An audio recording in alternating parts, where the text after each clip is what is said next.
And we're also moving into digitalization. I think digitalization is the key word now.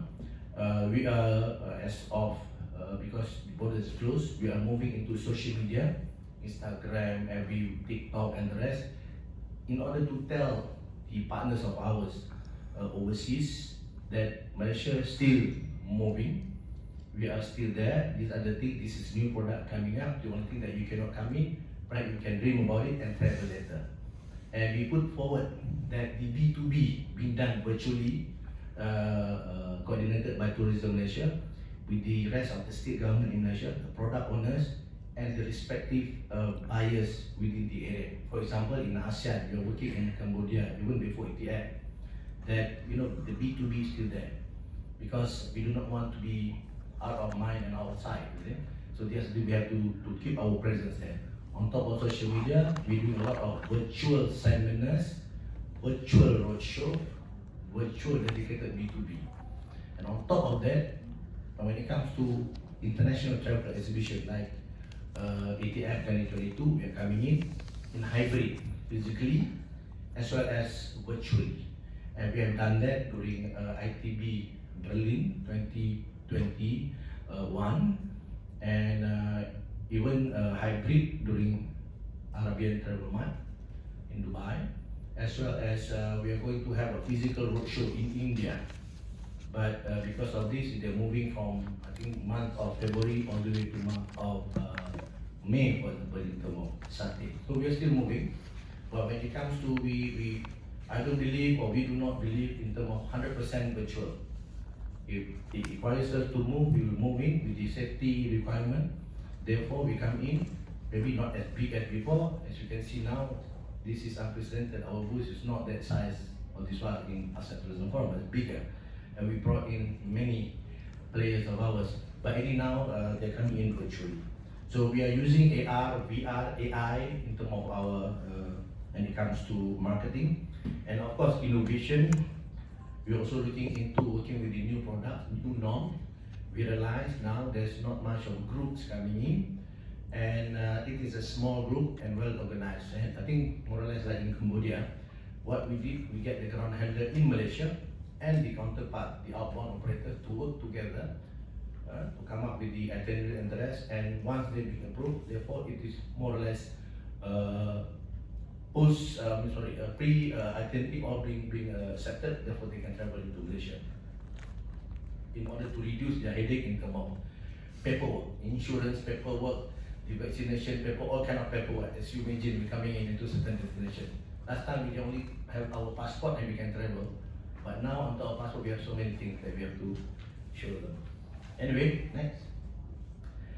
This is some of the detail of the strategic plan that we have. Again, it's more or less the same like I mentioned. We are looking on to enhance our tourism promotion online and offline, and we are doing this as what I mentioned just now. We're moving, and number 2 there, of course, domestic tourism. We need to push on domestic tourism. But when we move into domestic tourism, as well as when the operator is creating some local packages, they have local in mind. Local packages, but for global market. So therefore, there's no time for them later on to reinvent or whatever, but they can just proceed for the local international market. And then we're also looking at smart partnership. Of course, public-private sector partnership, not only with fellow Malaysians, but working with the media. We are working with the operators overseas, outbound agents. These are the things that we can do. For example, Russian market, there was a request for charter flights into Malaysia. We spoke to the government in order to make sure that the vaccination type, Sputnik, being well received by the Malaysian authority. Now, yes, Sputnik, you can come in, on top of Pfizer, Moderna, and the rest. And then we're also supporting in terms of marketing and advertising campaign with our counterpart in all the markets, in terms of advertising, in order to get consumer into buying their packages. And this is what we call as joint promotion. And then with airline as well, we did what we call a joint international tourism development plan with the airlines, like not only Malaysian-based airline, but all international airlines that flying into KLIA. meaning Qatar, Turkish Airways, Emirates, even with Air Astana, and any airlines that fly into Malaysia. So we work with those, and some requests on charters as well, we are working with them. And then, of course, travel bubble. We are looking at establishing this. We already introduced on 18th of November last year, the Langkawi International Travel Bubble. And of course, when we started, there's a lot of noise about it because the protocol or the SOPs quite strict. There's 28 pages of A4 size paper that you have to adhere to. And but from time to time, we make sure it is much easier for us to be in, because our plan earlier to introduce Langkawi International Travel Bubble only for 3 months. We realized that people want to come in. Nobody wants to be quarantined in a hotel room for 7 days in any destination.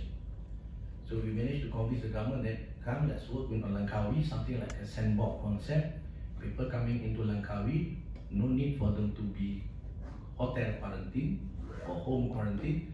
They can be free in the island, getting the tours done and everything. As long as they've done the PCR test before coming in, once they arrive, of course some, all these requirements we need, because as long as the standards there. And then there's some insurance, travel insurance on COVID-19 to be there. And then what we call ground arrangement, because we wanted the operators from overseas who's already dealing with the ground handler to still maintain their contact and work together. Because the operators, outbound operators working with the selling Malaysia as a destination, we need to support them as well. So we're still working with them, therefore they can come up with a package that the consumer will buy and travel to the destination. And everything meaning it being facilitated by the travel intermediaries. Okay, and currently when it comes to ASEAN countries, Malaysia and Singapore, we have a vaccinated travel lane. Overland, not yet open for leisure market, it is only for essential, plus the citizen of Singapore, as well as the expatriates working in Singapore.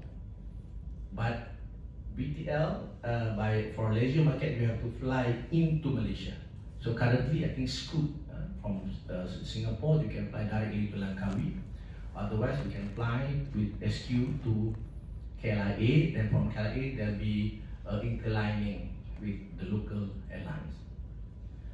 On the other side, strategic core media, this is what I said, we are still dealing with the media. We would love to bring the media physically into Malaysia, but when Delta came in and then after that Omicron came in, we have to put that on hold for the time being.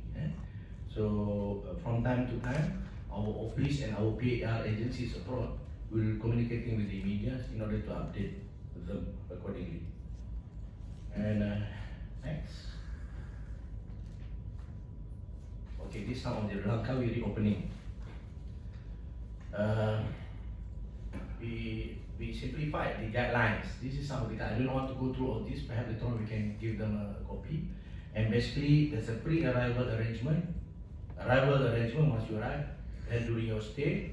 And basically, there's no hotel quarantine in Langkawi. You can be anywhere in Langkawi, as long as you're staying in the designated hotel, and there'll be what we call certified ground handlers handling it.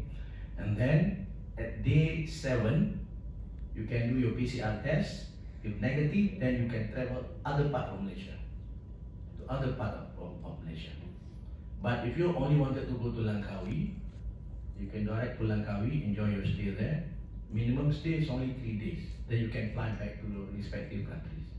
Currently, Qatar used to fly directly to Langkawi, but now they stopped because of they are using their flights to other parts in Europe actually, and to coming back to Malaysia, it will take a while, more than 3 months.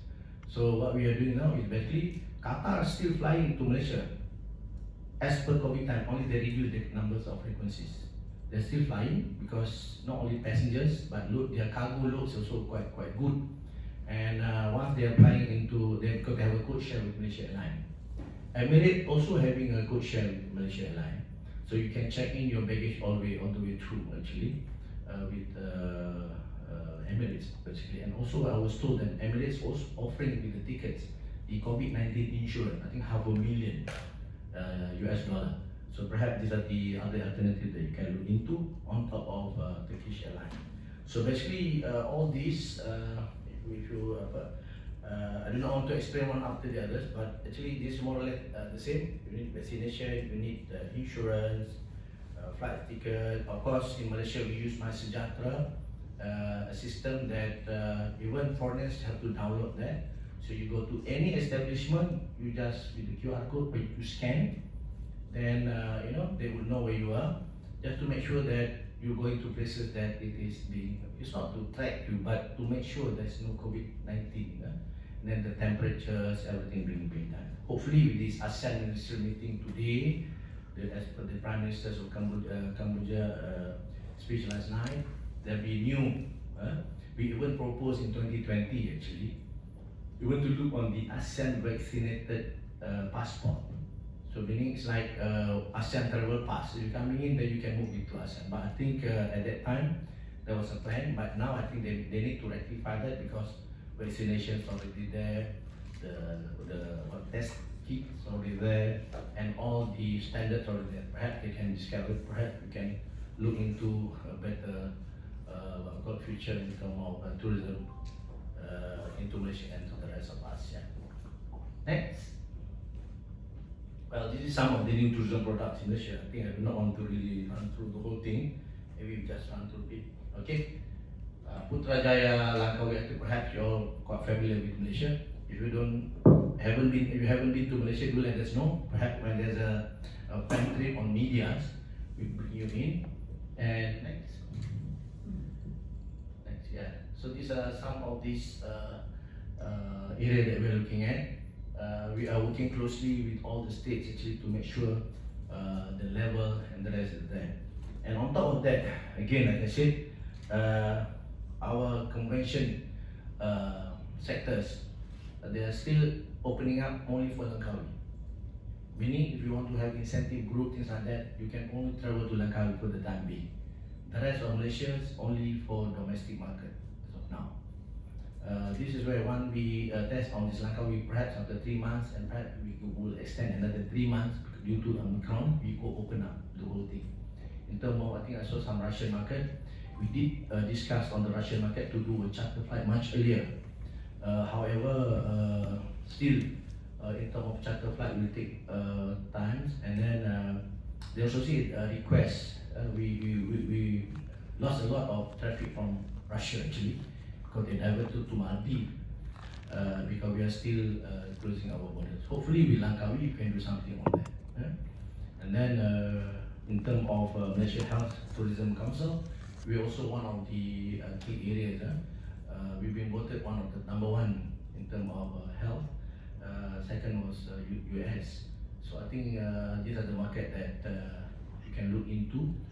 If there's any questions in terms of convention, exhibition, then we have our rep here, as well as on the Malaysian Health Tourism Council. They will assist me in terms of any reply on the answer, on the questions later on.